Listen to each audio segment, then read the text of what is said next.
There's nothing like it anywhere else in the world.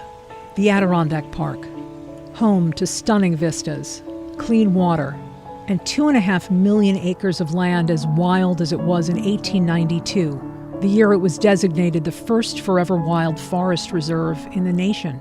It's the largest state park and the largest national historic landmark in the United States.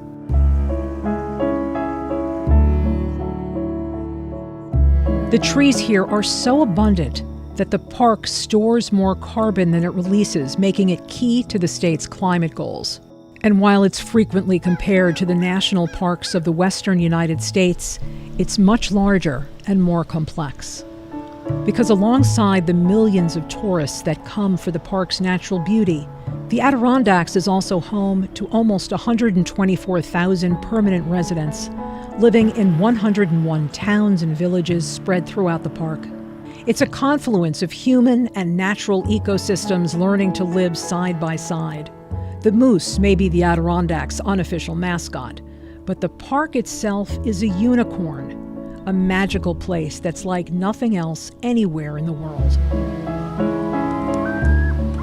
This isn't just a unicorn in terms of what makes this place special to New Yorkers.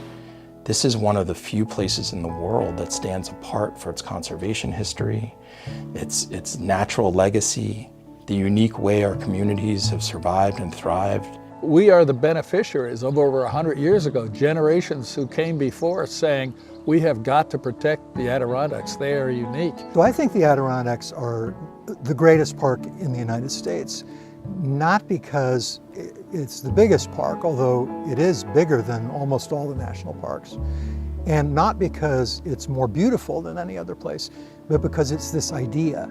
It's the idea that privately owned land and public land can coexist in harmony. And that's a very, very hard thing to do, but it's a really great goal. It's one that we have to learn for basically the whole planet. Look at the map. Canada, US, East Coast, all of the people that are within a day's drive of this park. I think that's what's remarkable, that it's still here. These are the themes we heard repeatedly in our reporting of the Adirondack Park, that we're lucky to have this resource in our backyard, that it's a remarkable investment in the future, a bulwark against climate change, and that we must protect it. And yet, it's struggling. Our unicorn is in trouble. Population loss, a housing shortage, climate change, and one-size-fits-all policymaking out of Albany have all led to a loss of social capital, the ephemeral fabric that binds communities together to achieve a common goal. The Adirondacks may be protected by New York's Constitution, but its human population is fraying. Portions of the park can be compared to an ailing patient. And I think that's what the Adirondack Park has become. It's a place of a number of histories, a number of stories, and a number of experiences. I spent my life doing business all over the world, and I can tell you that there are very few places in the world that have the combination of wilderness, natural resources, and access to population that this place has. But in order to support it, we've got to do more than just visit it. We have to figure out how that grand experiment can actually be sustained. That's a daunting mission. How do we sustain what's working in the park and address what's not, while moving beyond the dynamics that have stood in the way of progress? Since the creation in the early 70s of the New York State Adirondack Park Agency, which regulates land use in the park, and its counterpart, the Adirondack Park Local Government Review Board, which represents local governments, tensions have been seen through a binary lens that can be boiled down to the environment versus the economy. It got ugly. The reality was, I was told by one of my predecessors, the review board would turn around, have a meeting, have a resolution, call for the state to repeal the APA Act, and then the APA would turn around and have a resolution asking the state to repeal the Adirondack Park Local Government Review Board. And that went on probably for the first 30 years. Local governments and longtime landowners viewed the Adirondack Park Agency as an interloper representing downstate environmental interests, a clash of ideologies that was exacerbated by a clash of cultures. It was a show, and there was, a lot of people, or some people had been convinced by the developers that their American way of life was over. People who lived and worked in the park didn't like being told what they couldn't do on their land, no matter who was doing the telling. I remember coming up to the Adirondacks and having pickets and protesters, and this is just another example of the state going out of its way to screw the permanent residents of the Adirondacks. Our kids aren't going to have jobs. We're going to lose the economy. It was just a question of outside people coming in with ideas that were strange and threatening and unwelcome. And when people are confused and fearful, they strike out in anger. And that's a lot of what we saw early on. Friction in the park remains over regulations and land use issues, but time has done its work. Relationships are not as raw or as angry as they once were. I think a couple of things have changed in the last 35 years since the Adirondack Rebellion died down. One is that the generation that was really angry has passed on, and a new generation has come in. The other thing is that the economy of the park has changed, so there are fewer people who are logging, fewer people mining, fewer people manufacturing, and more people who are involved in services that depend on visitors. Over the last half century, most of the big open spaces here have been protected from development. And while the fight isn't over, the biggest, most important battles have been won by environmentalists. The new challenges revolve around making sure the people who live in the park and help the park thrive are able to thrive themselves. You can't have a thriving park unless you make sure that our human communities are strong as possible, resilient as possible, have the things that they need to be, successful. I don't see it as an either or. When the park was formed in the early 70s, it had a significantly larger population than it does today. But it requires people, and those people require housing and schools and broadband. And if we don't have those assets, we can't bring the people that will accomplish the mission. In the 1970s, the average dwelling density in the park was roughly 4 people per housing unit. Today, it's less than 2, so the same built environment supports half the population. It is this hollowing out that makes supporting the park's needs difficult. And while most people we spoke with agree this is a problem, there are different visions around how to address it. The biggest thing is trying to keep the people who are born here and are being raised here and go to school to stay here. You don't need to live in the middle of the woods to be happy in the Adirondacks. Since the pandemic, an affordable housing shortage in the park has become severe. In 2020, people from downstate began traveling up to the park to wait out the shutdown. Some stayed and bought second homes. It's very natural for them to want to come here. We don't blame them, but a lot of people came here to the Adirondacks, were able to buy up properties, raising the housing prices. There are 2 main categories of land classification in the park: state land and private land. Inside the park's hamlets or communities, there are far fewer rules for development. Outside of hamlets, however, the agency is a much keener watchdog, or should be. But according to environmental advocates like the Adirondack Council's John Sheehan, the park agency hasn't done an adequate job of saying no in many years. As an example, he points to 2 new subdivisions the agency approved on private land in Fulton County. Very suburban style subdivision with houses spread all over the property, lots of roads leading to those homes that will then have to be taken over by the town, whether the town likes it or not, and a big new expense for the community that local taxpayers will have to foot. The Woodworth and Woolworth Lake subdivisions are built on private land classified as resource management, which presumes that housing is not the preferred land use. Instead, according to Sheehan, the land should be used for farming, forestry, or private preservation. The agency essentially has 2 choices under the current law. It can approve these spread out large lot subdivisions, or it can require clustering. which is essentially the advice that has been given by the scientists, and it is ignoring that advice. The park agency's chairman, Mark Hall, strongly disagrees with Sheehan's analysis, saying the subdivisions are well designed, and while housing is a secondary use for the land classification, it is an allowable use. So with those two specific subdivisions that you talked about, the agency staff reviewed them, and we have to apply the laws that we're working with when it comes to that. And 90% of that land was retained as open space. Sheehan and others continue to urge people to live in the park's hamlets in order to preserve the vast tracts of land that make the park special. The hamlets and villages where most of the people live. And if we keep putting our resources into development in the backcountry and neglecting the communities, they will die. But it's not easy. Finding housing in the park's hamlets is a struggle for working people in the park. Even workforce housing has become a challenge. Large resorts in Lake Placid and Lake George have had to think outside the box. Several of them have had to buy old motels and use it for worker housing. Former Republican State Senator Betty Little served as a North Country legislator for almost 25 years in Albany. She spent a lot of her time there educating downstate lawmakers who had never been to the Adirondacks and assumed it was similar to Central Park, instead of a vast rural idyll that's crowded in the summer and empty in the winter.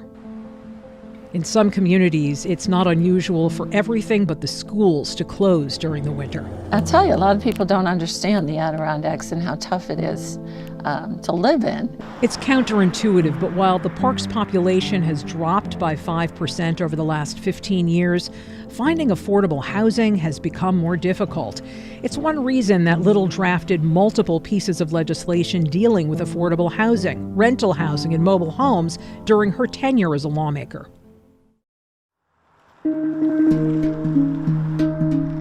What we're looking at, these are 4 homes that were built, finished this year in 2025. That is the culmination of a 20-year vision at Adirondack Roots when this land was sold to Adirondack Roots for the purpose of housing. For a sense of just how hard it is to build housing within the park's boundaries, we traveled to Keene, New York, a hamlet of about 1,100 residents in Essex County. On the first floor, there's 2 bedrooms. Caitlin Wargo is the interim executive director of Adirondack Roots, one of the many nonprofit organizations without which the park couldn't survive. To build these 4 homes, Adirondack Roots had to work with a handful of programs under the umbrella of New York State Homes and Community Renewal, as well as the Adirondack Community Housing Trust and other organizations. We're selling these houses at $160,000 each, but they cost $400,000 to build. This does not sound like a good business model. This is why building affordable housing is so hard. If it were easy, we wouldn't have a housing problem. These 4 homes are in a community land trust, which means they're not available for purchase to just anyone. No, you have to be income qualified for these homes. These homes are priced at 100% of the area median income. So for Essex County, New York, that means a single individual can make in the range of $64,000, and a couple or a 2-person family can make in the range of $72,000. And when they're sold, there's a resale formula, so owners will not get to withdraw all the home's equity. This is so complicated. But also satisfying. Are you trying to make me cry?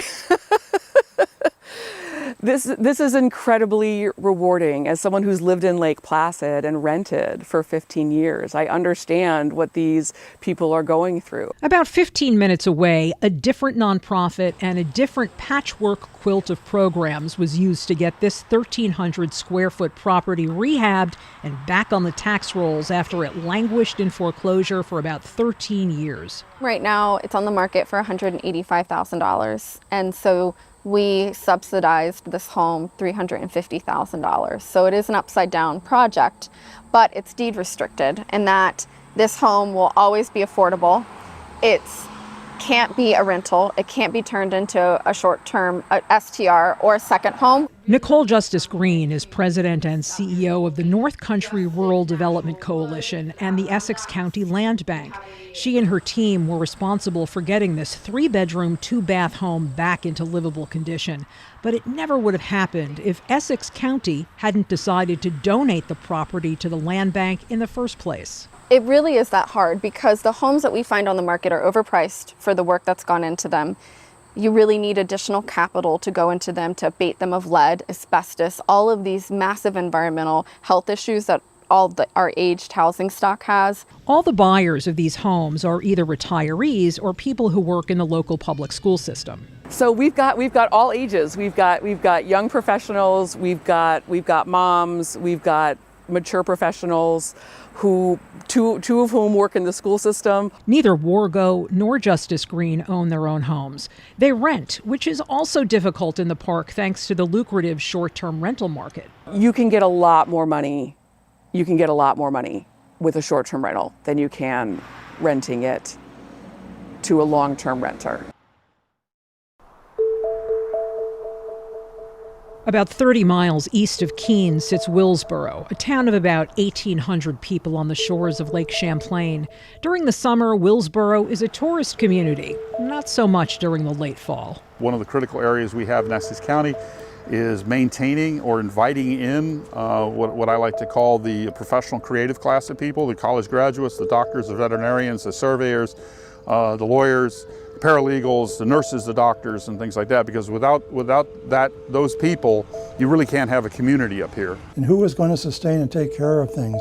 Who's going to take care of the roads? How are you going to keep schools open?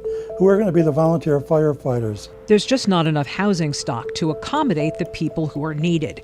And most developers need to build more than 4 homes at a time to make the numbers add up.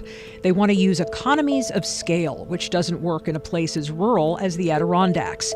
There is another option, though, but it is controversial: expanding the size of hamlets in the park. We need hamlet expansion. Every town needs hamlet expansion. The hamlets were set in the 70s. It's a different world now. The Adirondack Park Agency's rules around building within the park's 101 small communities or hamlets are less strict than the rules around building outside the hamlets.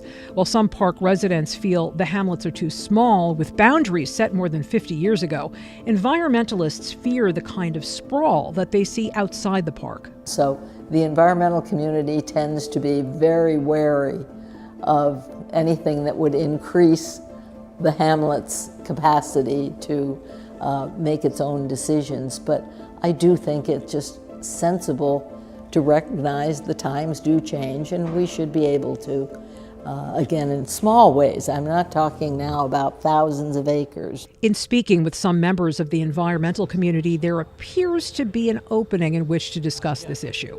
The pieces that define hamlets, low-intensity use, resource management lands, I think we can come back to those and really look at what are we talking about, what are we looking at, where are the areas that are the most important, has that shifted in 50 years? But there is a caveat. If you really start to tinker with the pieces, it has to be done in a holistic manner. A related issue facing Essex County is the cost of dealing with garbage.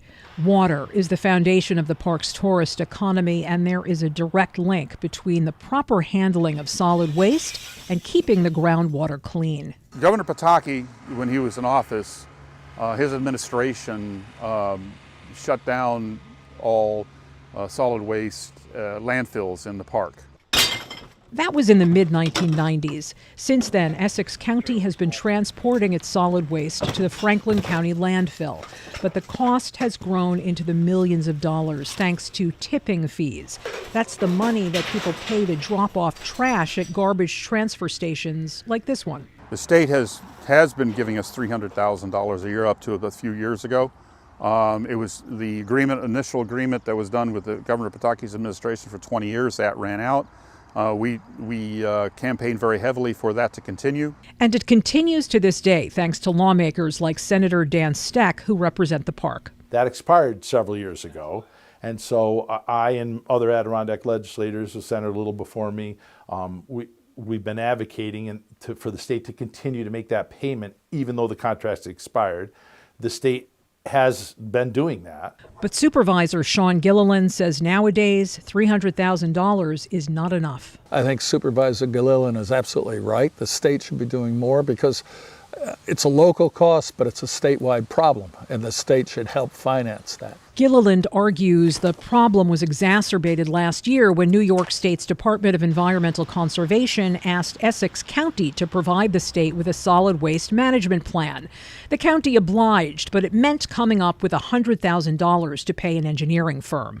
The DEC counters that Essex and Hamilton, another county within the park's boundaries, are the only ones in the state that receive any money for this service. You know, I will say again that the 20 years have come and left, and we continue to provide this support, actually uniquely only to these communities.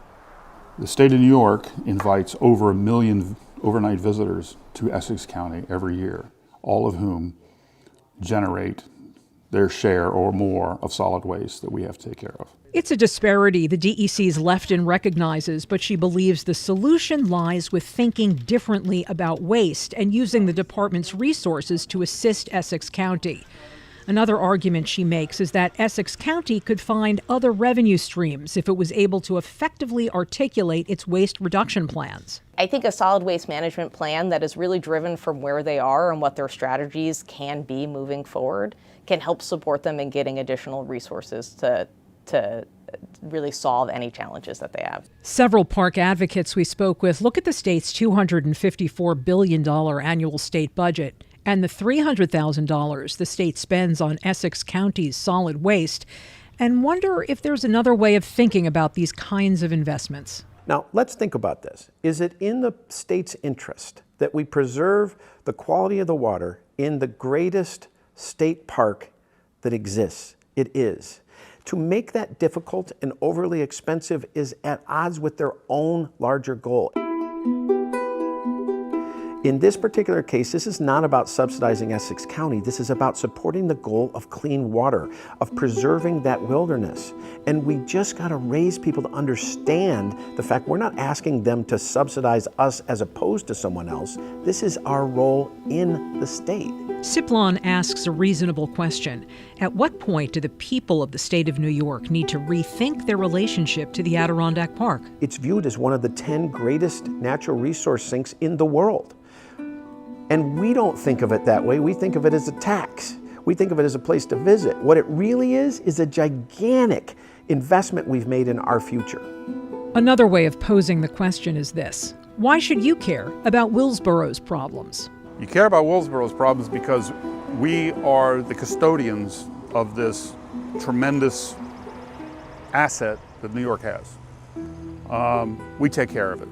Gilliland views the park as a vast outdoor Downton Abbey where the wealthy come to spend time in the state's playground. But he says the wealthy and the state haven't been paying for the privilege. So really what's going on in the Adirondacks is differences between wealthy people who don't live here and working class people who do live here.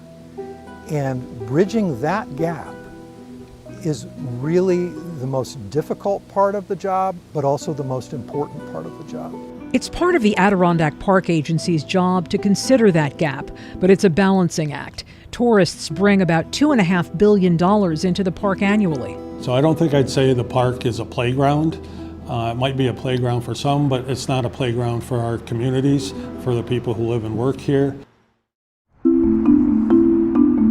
Decisions about the Adirondack Park Agency's budget and how to spend taxpayer money in Willsboro and in other park communities are made in Albany, about 2 hours south of here. There's a lot of solutions that are presented that, particularly in Albany, that just don't play here.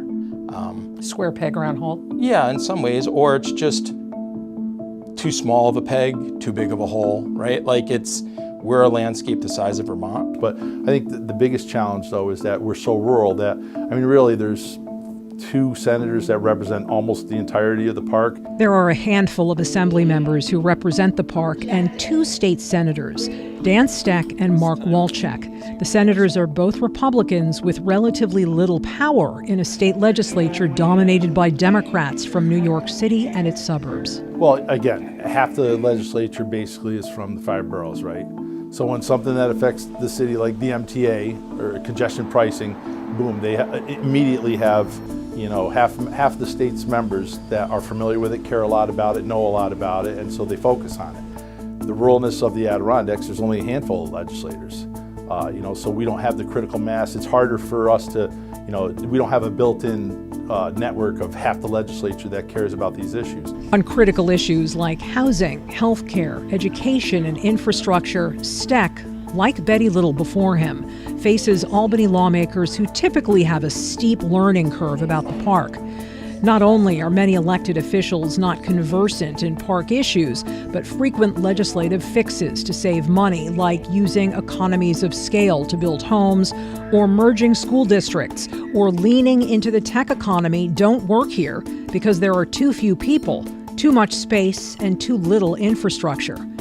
It's a political challenge. So how do we make sure that this place isn't just seen as a big green blob on the map for the people who are making decisions for New York City or for New York? With just over 123,000 year-round residents, there is very little political capital here.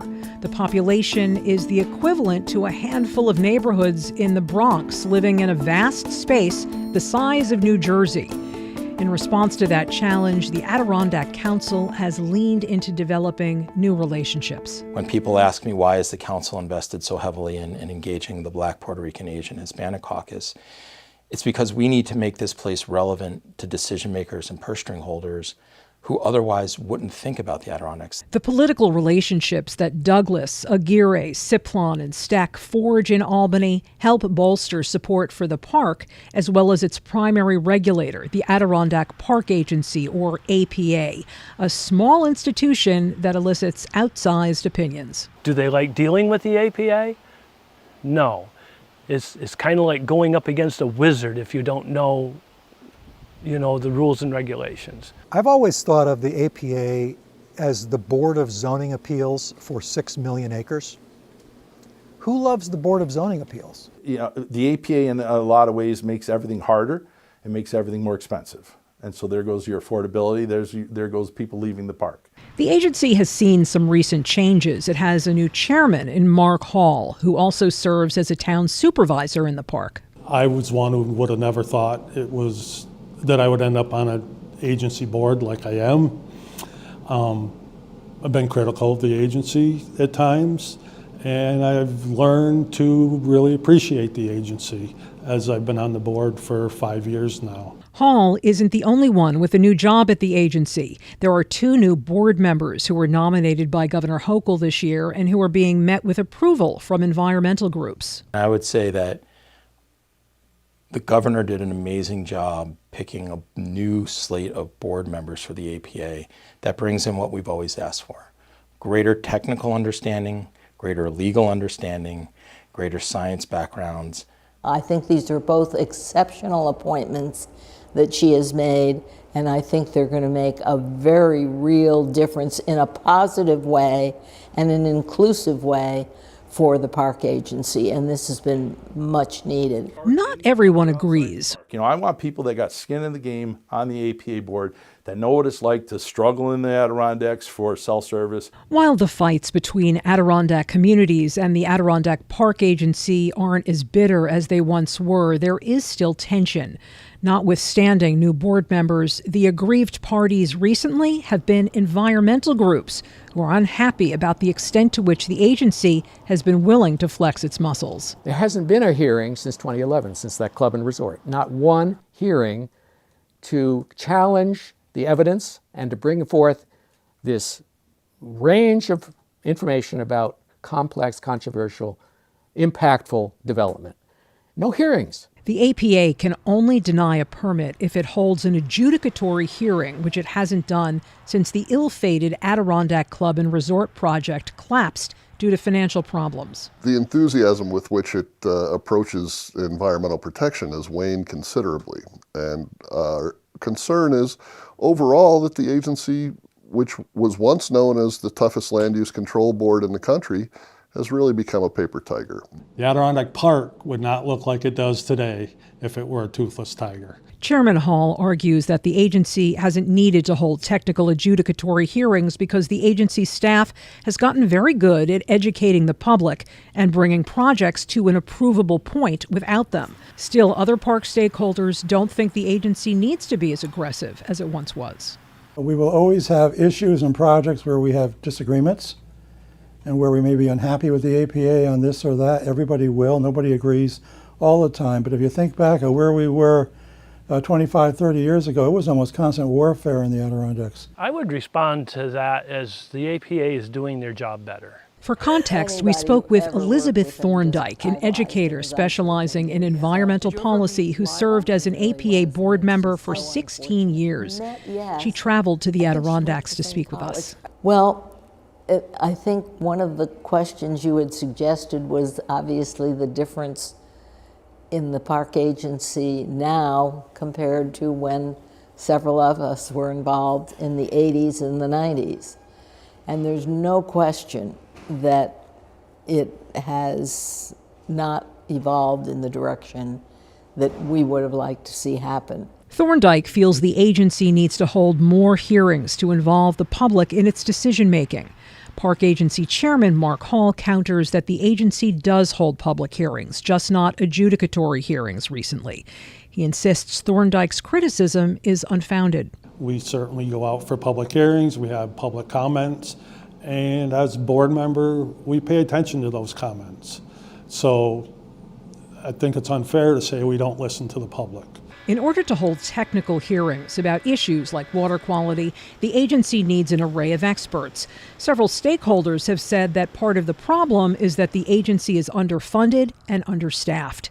And in terms of geography, it's hard to argue with that analysis. The park comprises 1/5 of the state of New York. Just for fun the other day, I looked up trying to find just a community that had 120,000 people that they were dealing with.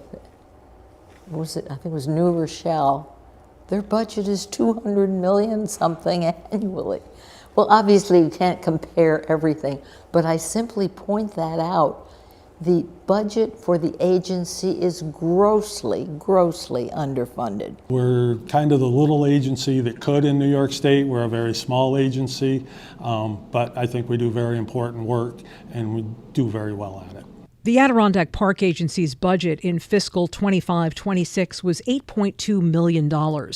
That covered funding for 5 new full-time positions, bringing the agency's staff to 59. There was also an additional $10 million in capital funding for the construction of a new APA headquarters. These appropriations are separate from the $1.5 billion the state invests in clean water, septic upgrades, and other needs through the Environmental Protection Fund and the Environmental Facilities Corporation. The state also pays full property taxes, about $75 million, to Adirondack towns, counties, and school districts for the 2.7 million acres of forest preserve. Of all the challenges facing the Adirondack Park, none threaten it like climate change. But thanks in part to the efforts of multiple nonprofits and some serious community commitment, one area within the park has experienced tangible success. Good morning, how are you? Good. Do you have a seal on the boat, do you know? No. All right, so we're gonna have you pull right up here on this concrete pad and we'll do your inspection for you. No problem. On a hot, clear August afternoon, we're at the Lake George boat washing station on the parking lot of the $1 Million Beach. It's well named for multiple reasons. It's beautiful, and unlike Willsboro in Essex County, Lake George, which sits at the southern end of the park, is relatively well off. So we're checking the exterior of the boat for visible plant matter, and sometimes we'll see like Asian clams will be attached to the boat, and you can kind of feel them. It'll be like a sandpapery texture, but this boat is nice and smooth, so that's good. Justin Luke, administrative specialist with the Lake George Park Commission, and his hardworking band of vessel inspection technicians are ensuring Lake George remains the queen of American lakes. In most cases, an inspection takes less than 10 minutes. A decontamination is, 3 to 10 minutes on top of that. With the park's population swelling into the millions during the peak summer season, cleaning boats is an effective way to keep the number of invasive species in the lake relatively low. So for example, on a busy Saturday here, this site will do more than 200 inspections in one day. That's about 32,000 boats a year. So the standard to pass our inspection is clean, drained, and dry. Any water in a boat can sustain life for an invasive species for 2 weeks after it's come out of the water. So those are the things that we're looking for: standing water and visible debris. Boat decontamination is mandatory on Lake George, which is known nationally for its clean, clear water. Erin, what temperature did we get on that? We did have 121. Perfect. So we want to flush these systems until we get 120 degrees, because that temperature is, it will basically kill any invasive species that may be in the cooling system. We have an infrared thermometer that you can use to get the temperature of the water coming out the exhaust, and that's the tool that Erin was using. After years of advocating for a mandatory boat cleaning program on Lake George by a coalition of municipal leaders, researchers, and conservation groups, all led by the Lake George Association, the Lake George Park Commission established the mandatory boat inspection program in 2014. One of the advantages that we have here on Lake George is the Lake George Park Commission, which is the state agency specifically focused on Lake George. And that allows us to put a program like that in place because the Park Commission is ultimately an entity that's overseeing all of the public access points to Lake George. The program's success has been indisputable. I can say that since 2014, when we started this program, there have been no new invasive species introduced into Lake George. Lake George has 6 invasive species.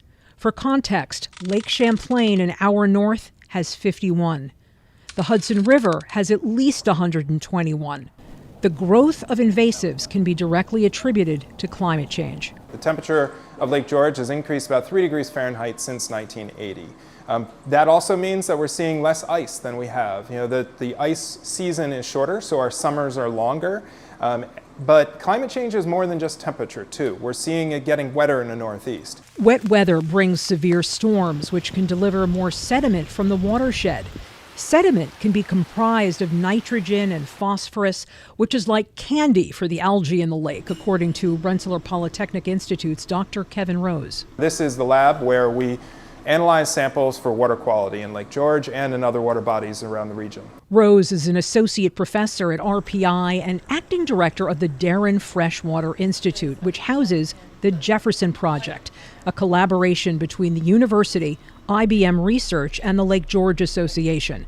Together, they provide real-time water quality and weather data and monitor the 6 aquatic invasives currently known to be in Lake George. We have dozens of sensors all up and down Lake George, measuring everything from the physics, temperature, wave circulation, to the chemistry, things like dissolved oxygen, conductivity, so like the salt concentrations in a lake, and other chemical aspects. And that's why people will drive 6 hours from wherever to come here, is because you can't go boating on the lakes where they've come from because there's so many water chestnuts that you can't go across the lake without your prop getting fouled with weeds. So they come up here where you can spend the entire day on the lake and never once have to clean your prop.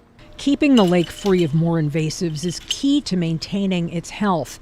It's possible the Jefferson Project collaboration could reap other benefits as well. On invasive species, we're doing that with the Lake George Park Commission, both to prevent them from coming into the lake and also to harvest milfoil from the lake that's already here. Could there be a future in harvesting an invasive aquatic plant like Eurasian milfoil for fertilizer? If there is, the key to monetizing it will be in collaborations like this one. Partnership is foundational to everything we do at the Lake George Association. We can't, with our staff and our resources alone, protect this water body. We have to do it in partnership. I would say that there's parts of what they have done in Lake George that we should absolutely be thinking about across the park. Like, how do you bring people together to create the funding sources to bring combined resources together around invasives per se? Road salt's another one that's really important. Environmental organizations are not alone in that thinking. If I was looking for a knowledge base of water quality experts, I wouldn't want it to be in Albany. I'd want it to be on the shores of Lake George. But to innovate, the region needs something else: infrastructure. Infrastructure, very boring things. Sewers, water. But once you have that, then you can begin to have development of single-family homes, long-term rental apartments.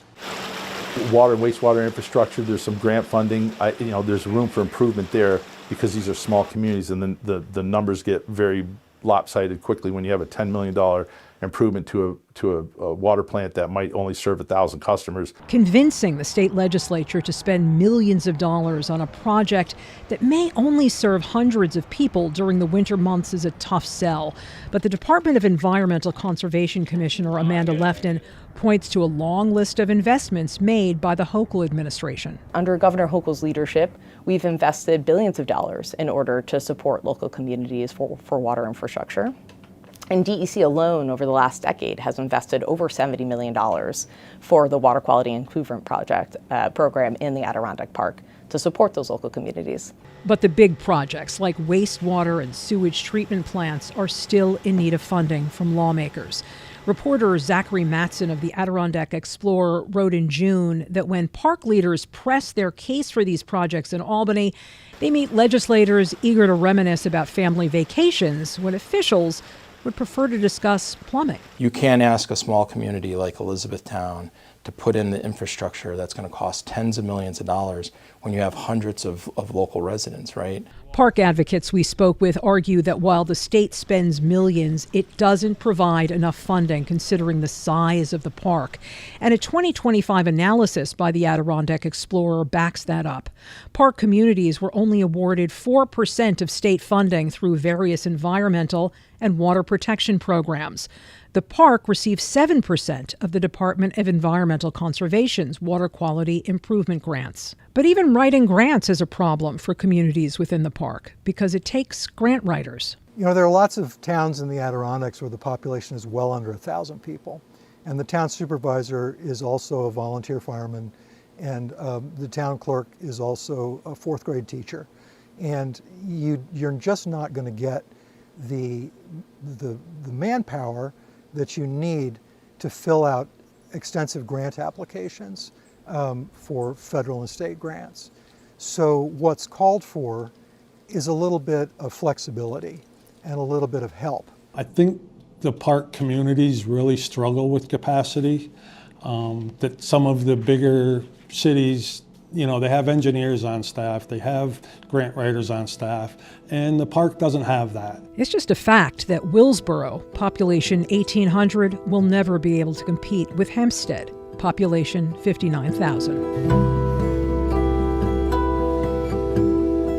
There's only one 6 million acre park. It's beautiful, but underneath those soaring peaks are cracks in the bedrock. Young people are leaving for better jobs and cheaper housing. Accessing health care here can mean traveling an hour or more. Climate change is soaking the ecosystem. If nothing changes, what will happen to this place in 20 years, and who will take care of it? The park needs flexibility, environmental protection, and legislation tailored specifically for its unique needs. But this 133-year-old constitutional gift can be both an obligation and an opportunity. When you can build community around the protection of the natural resources that are at the heart of these communities, you create something different, something more powerful, something inspirational. This is about the role we play in the long-term strategy of the state of New York. New York made a multi-generational bet when it preserved the park. I believe it will be a wonderful bet historically. This is our unique place. Wild forest lands, great camps, pristine lakes, 6 million acres within 3 hours of the largest concentration of people on the North American continent. It's amazing that this place exists at all. But if it breaks, it can't be fixed. And without action, it could all be gone. We believe that this park is the place that can teach the rest of the world how to live in harmony with nature. And that's the legacy that we hope to pass on to the next generation. But we've got to get it right. Or the unicorn could be a memory. Thanks for watching our YouTube channel. For more stories in your community, click the subscribe button here. You can also download the Spectrum News app or watch us on TV for the latest information, balanced coverage, weather updates every 10 minutes, and more. We'll see you then.